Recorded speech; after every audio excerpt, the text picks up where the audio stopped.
is Garfield. He's in North St. Louis. He is trapped in his home in the basement. In and Mark Maxwell, what is the latest? We have first responders there doing all they can, but it is a process that doesn't happen right away because they have to be safe too. Kelly, this is a very touch and go scene right now. It's kind of scary if I'm honest with you. Garfield's mother just arrived. She's nervous about her son's health. His son is on scene. His sister is here. They've all come. Now we've seen firefighters move to the top of the pile. This is now the fourth or fifth different entry point we've seen firefighters try to make to get to the bottom. Just a moment ago, we heard one firefighter emerge from the rubble and say, everything is on him. All the weight of this house and the rubble, all the heaviest stuff is right on top of where they're trying to get, which is the pantry in the center of the home. You can see them now switch their strategy. They've been trying to create a maze underneath the rubble to get through to him that way. That wasn't working. They even used some sticks to prop up some of the debris to create a small tunnel under all this brick and wood and iron. That didn't work either. So now they've said all the weight is on him. So their strategy, one person said, let's just move everything. We saw a second wave of firefighters come in and give a bit of a breather to some of the firefighters who've been laboring here so hard. I also talked to some firefighters who said, hey, is there anything we can do to help? They said, yeah, if there's any water, they're getting thirsty. I think some of them had a water jug. Maybe it's now empty. They've been working here for a while. So if there are people who are near St. Louis Avenue and Newstead Avenue who can spare some water bottles or something, these firefighters are working hard. The police officers working hard to secure the scene. They could use a little bit of that help. But again, there's a lot of rules overturned in the lawn here. And right now, everyone's just hoping as they move this thing off. I'm going to do the scene a little bit hard to hear just to prepare our audience. Look out for this large cabinet just crashing to the ground here. We're safe. We're on the other side of the fence, just outside of arm's length of all this scene. But I'm going to describe a bit of a difficult moment a moment ago when the firefighters were trying to climb down from the top. They said that they have verbal contact with Garfield, and every time they got close to him, they could hear him cry out in a bit of pain because their body weight and the weight of the debris was starting to crush his chest a bit. Now, they still think he's okay. We don't know his condition, but they are in communication with him. So that's why they're trying to move all this weight off, because the more weight they can lift from the pile, they hope that alleviates his condition. They hope that eases their path to find him.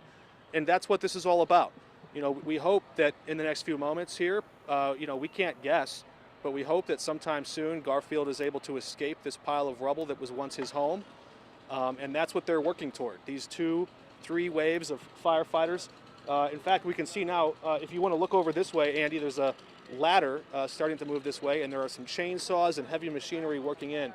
Perhaps they're trying to get a bird's eye view down or maybe lift some things out, but we're just watching this scene unfold with the rest of you at home. Kelly, if you're seeing things you'd like clarification on or anything that you'd like from us, perhaps they're even trying to bring some water into the mix, I'm not sure.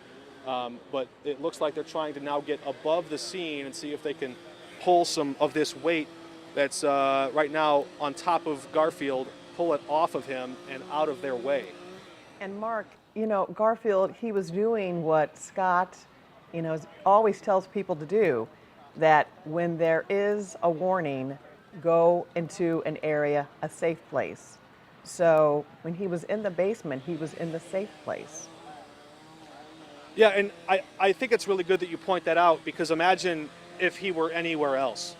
I mean, he seems to be in a structure that is actually holding up pretty good, if I can say so. The rest of the structures around the perimeter of the house, that's the classic lesson, why you stay away from these outer walls. All of that collapsing in. He would have been under that part of the home. Yes, this is a hard extraction effort. This is a difficult job these firefighters have in front of them.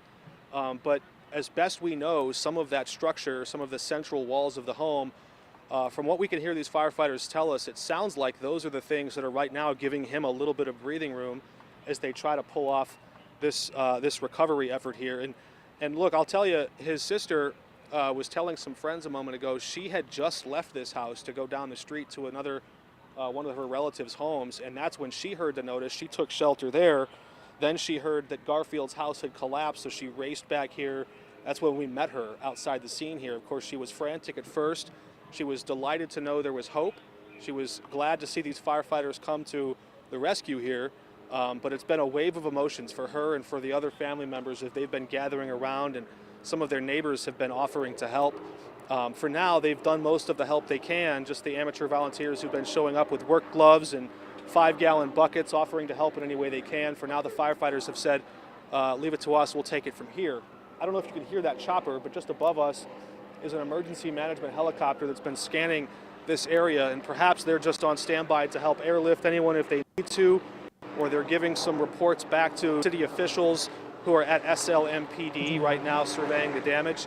Perhaps they're just giving a bit of an overview from the eye in the sky. Andy, I don't know if you can see that. Couldn't quite get it. But again, you see here perhaps, 5, 6 firefighters on top. There are 1 or 2 who have tried to make their way down into the center crevice of the home here. We'll give you a look at that helicopter as it flies by, and we can hear the sirens that ambulances and police cars driving around North City. We can only show you and tell you that the businesses and the homes on this block have been flattened.